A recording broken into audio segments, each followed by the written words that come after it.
Hello दोस्तों, welcome back to my channel craze for study. दोस्तों, आज हम क्लास 6 का हिस्ट्री पढ़ने वाले हैं। हिस्ट्री का लेसन 5 का आज हम क्वेश्चन सॉल्व करेंगे। इस चैप्टर का पहला पार्ट मैंने अपलोड कर दिया है। अगर आपने वो वीडियो नहीं देखा है तो वो भी देख लीजिएगा, मैंने उसका लिंक आई बटन में दे दिया है। तो चलिए हम इस चैप्टर का क्वेश्चन सॉल्व करते हैं। तो हमारा पहला क्वेश्चन है वस्तुनिष्ठ प्रश्न यानी ऑब्जेक्टिव क्वेश्चन है। तो फर्स्ट नंबर में है, निम्नलिखित में से कौन हड़प्पा कालीन स्थल नहीं है? तो ऑप्शन है मोहनजोदड़ो, कालीबंगा, लोथल, हस्तिनापुर। तो इसका सही आंसर हो जाएगा हस्तिनापुर। दूसरा क्वेश्चन है, किस शहर से बंदरगाह के अवशेष मिले हैं? ऑप्शन है लोथल, रापेर, कालीबंगा, धौलीवीरा। तो इसका आंसर हो जाएगा लोथल। निम्न में कौन हड़प्पा सभ्यता की विशेषता नहीं है? ऑप्शन है शहरी जीवन, ग्रामीण जीवन, विदेशों के साथ व्यापार, सुनियोजित नगर निर्माण। तो इसका आंसर हो जाएगा विदेशों के साथ व्यापार। हड़प्पा सभ्यता की खोज किस वर्ष हुई? तो हड़प्पा सभ्यता की खोज 1921 ईस्वी में हुई है। महाअश्रनगर किस नगर से प्राप्त हुआ है?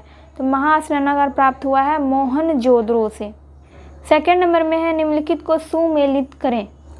सोना, फिरोजा, चांदी, सीपियाँ। गुजरात, कर्नाटक, मध्य एशिया, ईरान। तो इसको मैच करना है। तो सोना का हो जाएगा कर्नाटक और फिरोजा का हो जाएगा मध्य एशिया। और चांदी का हो जाएगा ईरान। सीपियाँ का हो जाएगा गुजरात। थर्ड नंबर में है, आइए विचार करें।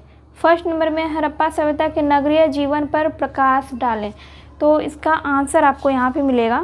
तो ये है इस क्वेश्चन का आंसर। इसमें नगरीय जीवन के बारे में दिया गया है।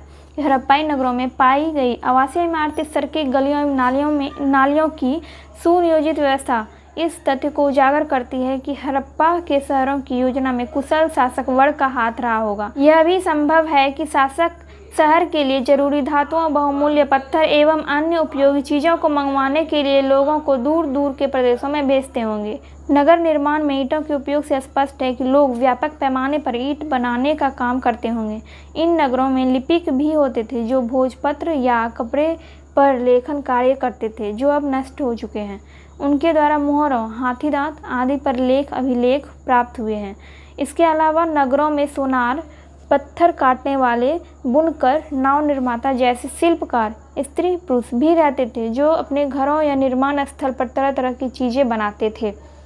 हड़प्पाई नगरों के निवासी सूती वस्त्रों तथा गर्म कपड़ों का उपयोग करते थे।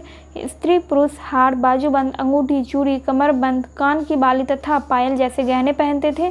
इनके निर्माण में सामान्यतः सोना, चांदी, हाथीदांत तथा तांबा का प्रयोग होता था। गहनों के निर्माण में गोमेद, स्फटिक जैसे बहुमूल्य पत्थरों का भी इस्तेमाल किया जाता था। लोग चाक पर निर्मित आग में पके हुए मिट्टी के सादा तथा चित्रकारी वाले बर्तन का इस्तेमाल करते थे। तांबा, कांस्य, चांदी तथा चीनी मिट्टी के बर्तनों का भी उनके द्वारा उपयोग किया जाता था।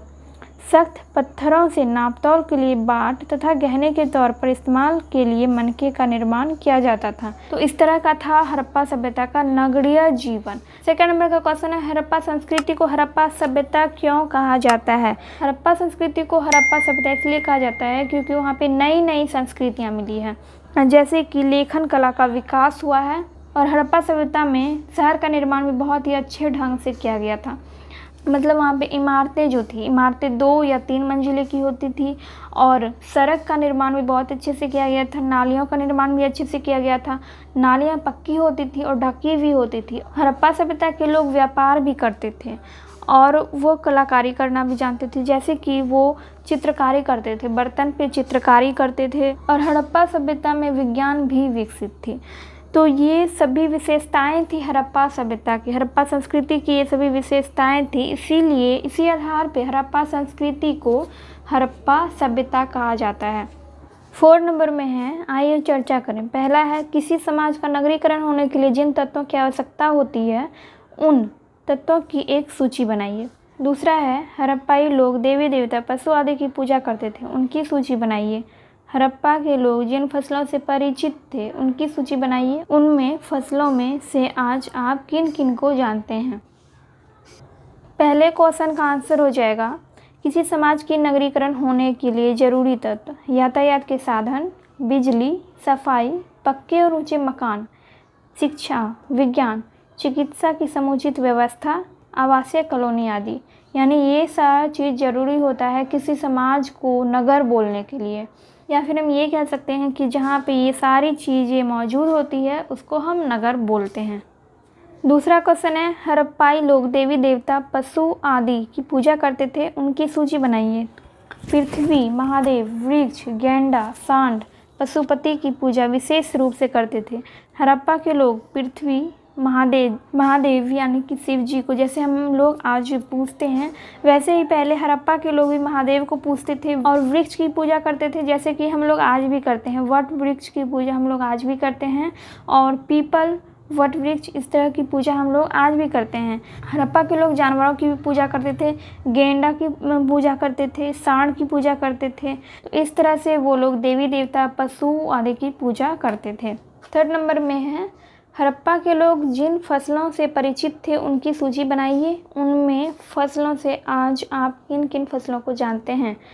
गेहूँ, जौ, मटर, तिल, सरसों, धान आदि से हड़प्पा के लोग परिचित थे। तो इनमें से हम लोग आज सभी फसलों को जानते हैं। गेहूं को भी जानते हैं, गेहूं भी हम लोग यूज करते हैं, गेहूं का ही रोटी हम लोग खाते हैं। जौ, मटर, तिल, सरसों, धान, ये सभी चीज़ों को, सभी फसलों को हम लोग आज जानते हैं। सो फ्रेंड्स, क्लास 6 का हिस्ट्री का लेसन 5 यहाँ पे कंप्लीट होता है एंड हम लोग नेक्स्ट वीडियो में लेसन 6 पढ़ेंगे। एंड वीडियो हेल्पफुल लगी हो तो वीडियो को लाइक कर दीजिएगा। चैनल को अभी तक सब्सक्राइब नहीं किया है तो सब्सक्राइब कर दीजिए एंड बेल आइकन को प्रेस करना मत भूलिएगा। तो चलिए मैं मिलती हूँ आपसे नेक्स्ट वीडियो में।